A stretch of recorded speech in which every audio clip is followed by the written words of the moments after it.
video this mainly at Donna's request, because neither she nor Kara could attend, but they're, I think, with us in spirit, so to speak.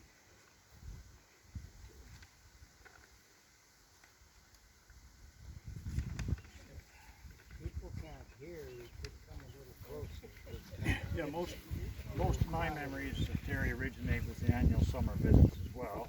He and his family, sister Donna, parents Burns Bob, made to the Halcyonia district for years, right up to adulthood. Terry was a big city kid, older and bigger myself, and of course my brothers. He represented something new and different. It was the classic city kid versus country farm boys. But I don't ever recall him acting as though he was superior. He would relate anecdotes quite matter-of-factly, as though we or I at any rate would find him. But of course there are a few he did have to learn that the pigs are not to have things thrown at them, even if as a result they were capable of spectacular speed. And driving was a big part of Terry's life. I remember during a summer visit riding with him in his newly acquired jacked up 3/4 ton Ford he'd just driven from Vancouver. Unlike many teenage young men, he drove smoothly, carefully, and was always courteous, although often muttering less than flattering comments directed at some of fellow motorists.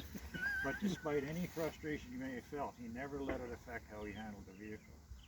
I was always impressed by how seriously he took the task of driving, an attitude that probably explains why he was voted top driver year after year where he worked at Praxair. Pulling tankers through BC mountains for 30 years is no mean feat.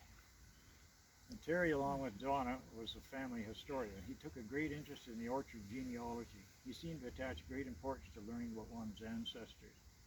He did often admit, though, if he couldn't exactly recall the time and place of the event, he could always turn to Donna, who would almost always supply the information. Donna, as Terry would often say, has a phenomenal memory.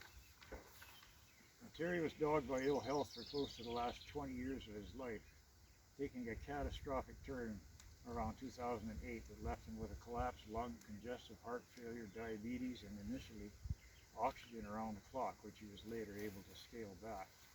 Yet I never heard him complain about his lot once. I never heard him complain once about his lot in life. He would inform me of the facts, but then just leave it at that, move on to talk about something else. He must have been immensely frustrated by his inability to no longer perform routine tasks, but I never heard about it from him. And I've always admired his stoicism in the face of all his difficulties. I just want to conclude by noting that Terry's concern for Donna and her well-being was his final preoccupation. During our last few phone conversations, he could only utter a few words at a time because his breathing was severely restricted.